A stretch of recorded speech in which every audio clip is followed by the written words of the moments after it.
Assalamualaikum warahmatullahi wabarakatuh, dulur-dulur sebangsa setanah air.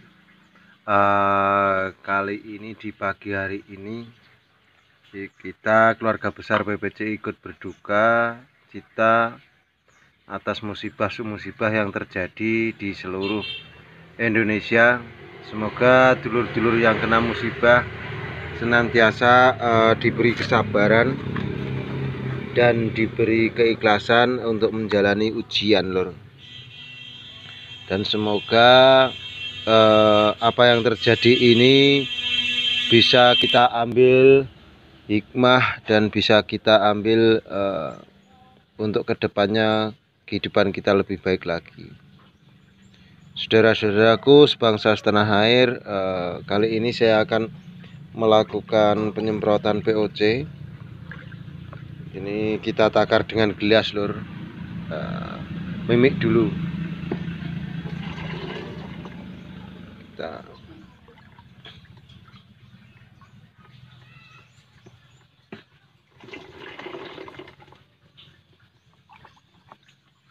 Kita ambil 3 gelas saja.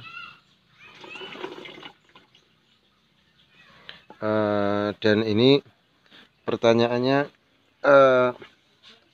POC ini dari apa saja? POC ini adalah CPT dan juga POC NPK++, yang mana ini ramuan sendiri, bikinan sendiri. Untuk kedepannya sambil ngirit, dan untuk porang yang sekarang masa vegetatif. Dan ini saya semprotkan untuk porang yang masa vegetatif dan porang yang memasuki masa generatif. Tapi ini agak bau, lur. Jadi POC itu bau sekali. Baunya amat menyengat. Dan memang harus telaten kalau penggunaan POC itu harus telaten. Dan sebenarnya begini, lur, fungsi pupuk semprotan itu untuk apa? Itu ada dua, lur. Jadi yang pertama, pupuk itu untuk menambah nutrisi yang tidak terdapat di media tanah tersebut. Jadi menambah asupan atau kasarannya ngimpus lah, ngimpus ngirim panganan gitu. Ini sengaja tidak saya penuhi, cuma bikin bilang liter ki. Saya bikin 12 liter saja. Sebenarnya ini muat 16 liter, saya bikin 12 liter biar gak abot-abot neng gendong. Itu, lur.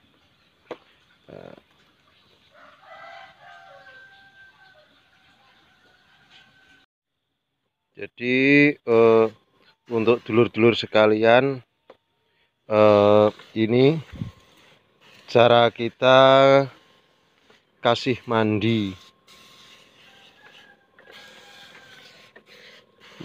dengan POC ini. Jadi ini kena daun, batang, dan dari segala posisi.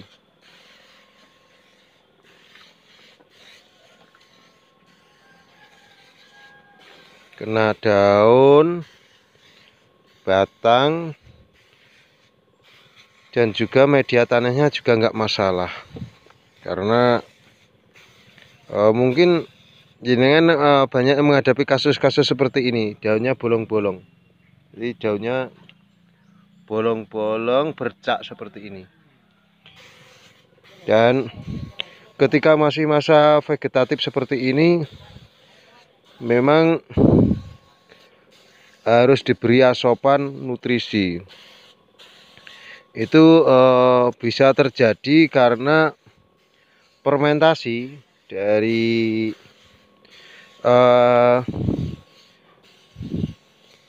kohe. Misalnya kita memperfermentasi kohe itu belum selesai, masih masa proses apa namanya, masih masa proses berjalan, atau kasarnya kalau orang Jawa itu bilang nek fermentasi urung mateng gitu.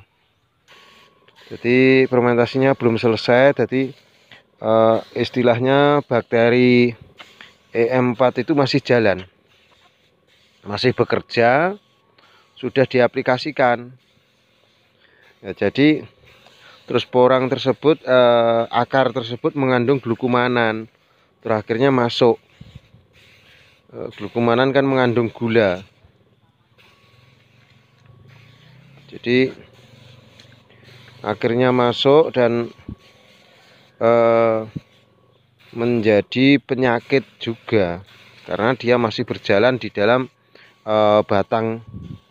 Akhirnya memengaruhi, bisa dideteksi dari perkembangan si daun itu sendiri.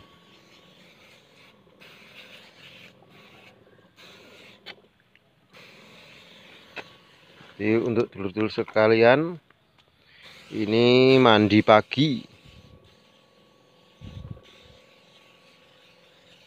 Ini bibit polybagan sudah tunas kedua.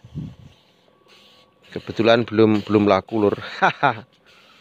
Jadi kalau nggak laku nanti ya kemungkinan kita pindah ke polybag media yang lebih besar, agar untuk mengamankan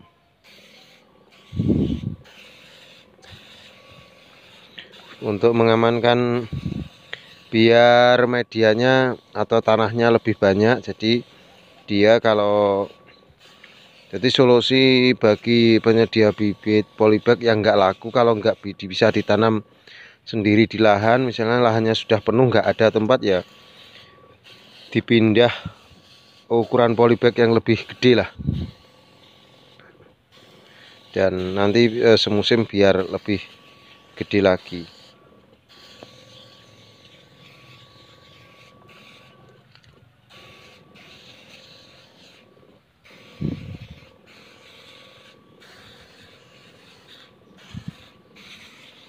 Jadi untuk dulur-dulur tetap semangat mawon dengan budidaya porang ini, karena lewat budidaya porang ini usaha porang nggak ada habisnya atau nggak ada matinya lah.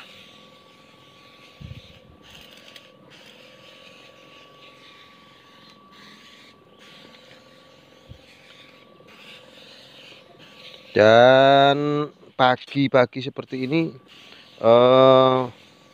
kalau bisa diperiksa, lur, tanaman jenengan, karena khususnya ulat itu kalau sinar matahari belum muncul, itu biasanya ulatnya kelihatan muncul di atas. Tapi kalau nanti matahari sudah muncul, biasanya ulatnya bersembunyi di dalam atau di bawah. Dan ulat masih menjadi momok porang di masa vegetatif, masa pertumbuhan.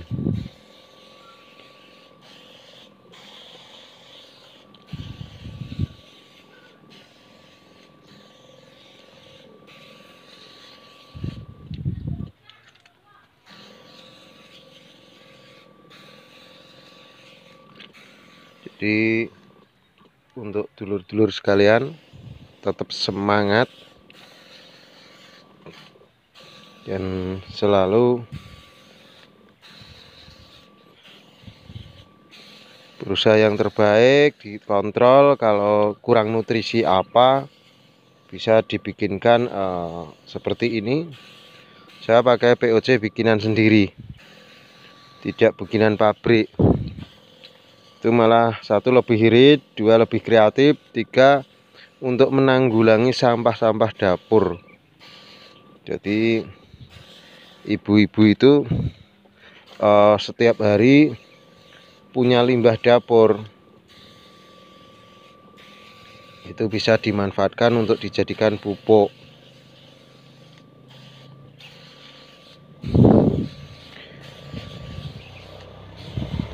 karena tiap hari masak, baik itu sayur maupun air cucian beras itu produksinya setiap pagi ibu-ibu itu satu bak.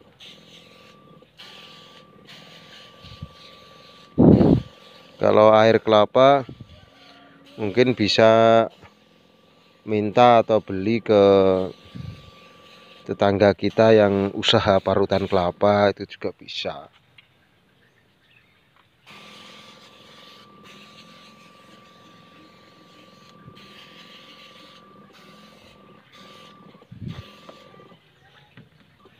Jadi seperti POC seperti ini, kalau bisa ya fermentasinya mateng lur, minimal itu 21 hari itu minimal kalau untuk pembikinan POC. Kalau untuk CPT itu minimal ya seminggu lur, 7 hari minimal baru bisa dipakai.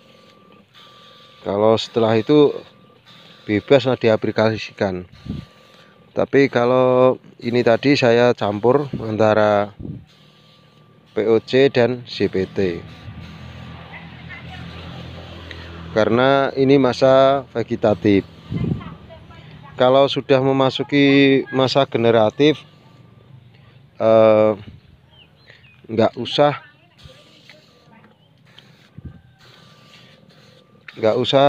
pakai CPT, cukup POC saja.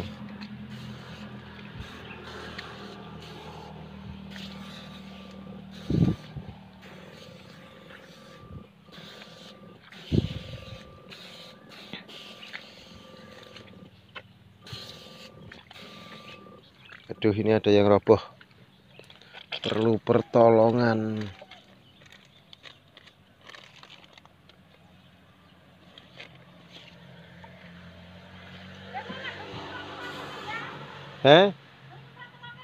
Urung yang padatan tuh, ibu-ibu mau ambil sayur. Wong iki anu POC rabuk kok, ora obat. Tapi yo rambanono sik ya. Ramban itu ambil daun-daun di lahan itu untuk dimasak itu lho lur. Itu bahasa Jawanya ramban.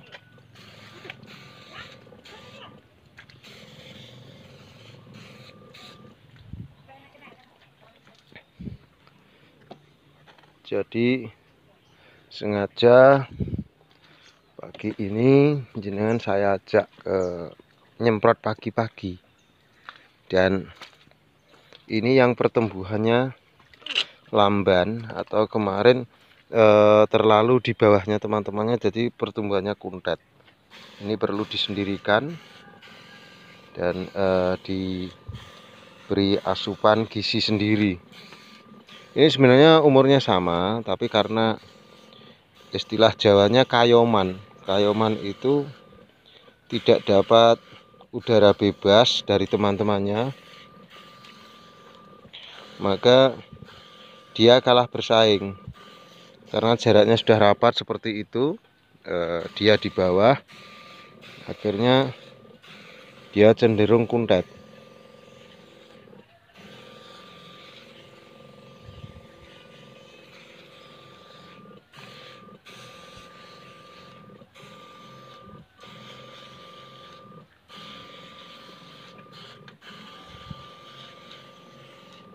Jadi perlu perawatan ekstra yang seperti ini.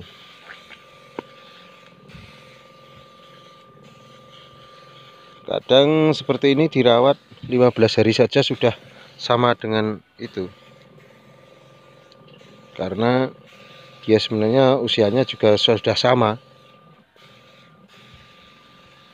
Bahkan ini ada yang seperti kangkung. Ini kalah bersaing. Begitu lur, semoga bermanfaat. Assalamualaikum warahmatullahi wabarakatuh. Suwun.